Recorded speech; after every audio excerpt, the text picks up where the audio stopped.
Okay, take two. Try this again. Your Dodge Ram won't start, and you put a brand new crank sensor in it, crank position sensor. There you go. And if you can see, it actually hit the ring. I don't know what you call it.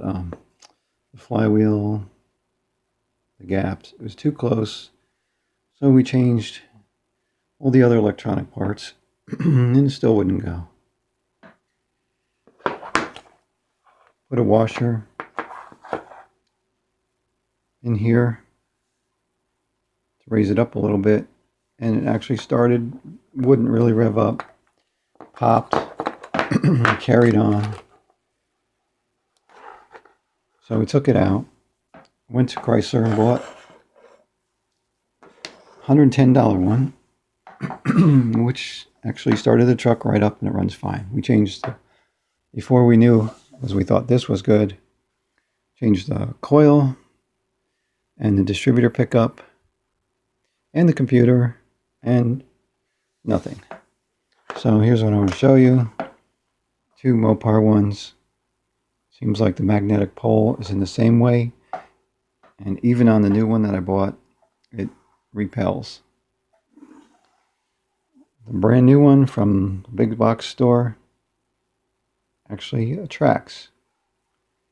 So I don't know if that makes a difference or not, but the magnet is in backwards. And the magnet is quite weak.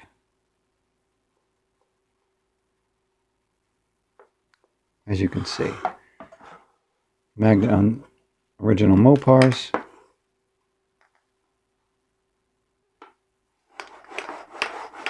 Quite strong.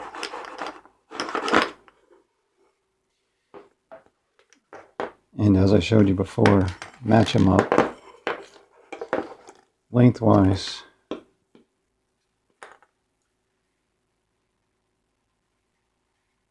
Big box store is too long and it hits. So if you got one of these brand new ones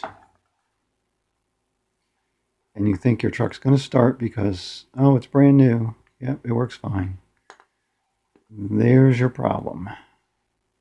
Well, you guys are lawn ornaments, you're welcome. And go look up mud flood. Over and out. Bye.